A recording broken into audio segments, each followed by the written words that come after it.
Deputy Eoin Murphy, 6 minutes. Chair, and thank you to both the witnesses for attending.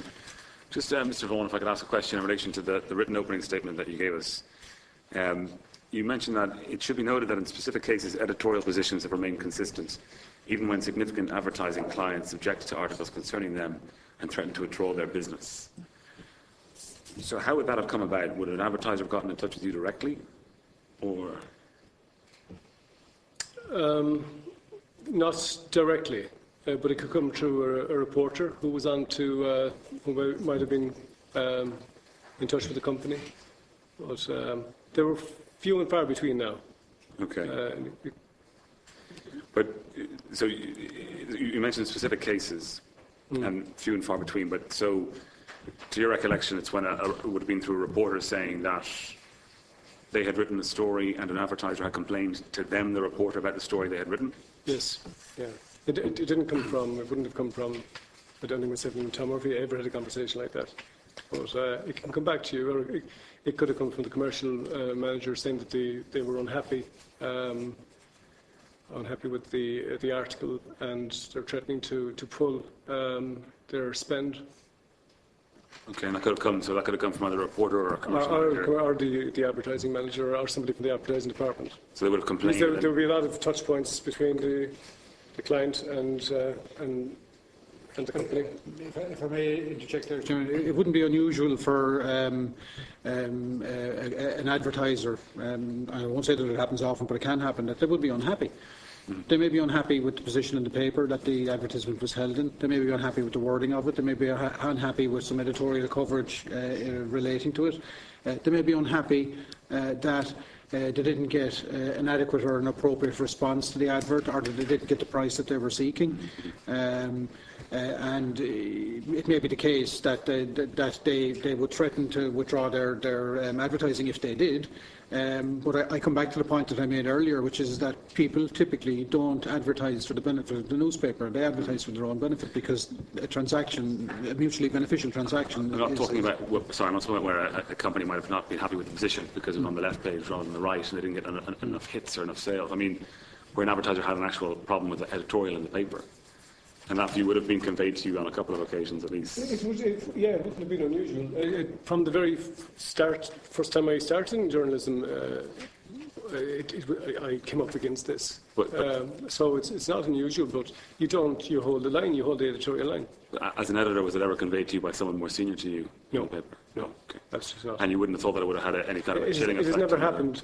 I think Tom is the fourth chief executive I've worked with, and it's never happened. From Alan Crosby, Pádraig Mallon, Mairead Maher, right through to Tom Murphy, it never happened. And you never felt, in terms of your own practice, that it had any kind of chilling effect then on how you proceeded, say, on that subject on a further occasion or on the next subsequent occasion? I think, getting back to what I said, and maybe the importance of it mightn't be appreciated, but when you have owners who actually respect the editorial independence, and strongly do, everything else flows from that. So the same pressures that might apply elsewhere don't apply. There is a commercial imperative. You have to stay in business. You've got to make profit. Sorry, so if you want to.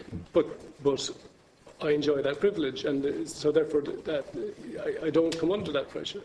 They might convey it, advertisers might be unhappy, other people might be unhappy with. Every day there's somebody unhappy with something that appears in the newspaper. That's part and part of the business.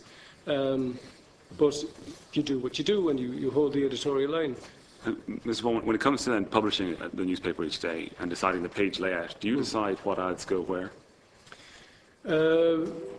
There's an industry norm. Advertisers prefer right-hand pages, for example. So there's no problem with that. But I'm just looking at an example that you supplied from the 4th of April 2004, where you've got a front page and the headline "Mortgage holders at risk as debt soars," and directly below it you have an ad for an interior design company offering a 15% discount. So in that situation, there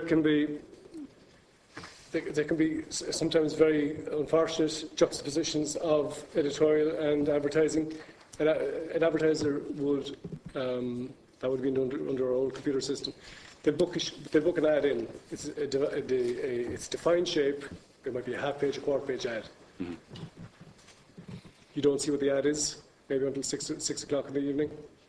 The page is designed earlier, and sometimes there can be a conflict. So it's like It wouldn't be you're placing the ad because the editorial is going there. That wouldn't happen. Okay, so it's like an unfortunate coincidence, I suppose, in that situation that the ad would be... It could be a fortunate coincidence for the advertiser, or it could be an unfortunate coincidence depending on the editorial. And then when you... Deputy. Thank you, Chair. You look at the brand of the newspaper and it's respected and trusted. You can't carry just any advertising, but also you have to be conscious of what message a total page might convey to someone. Does that consideration come into effect when you go to print? That you look at a headline and you look at an ad, and you might be worried about giving a mixed message to the public? Oh, we have. It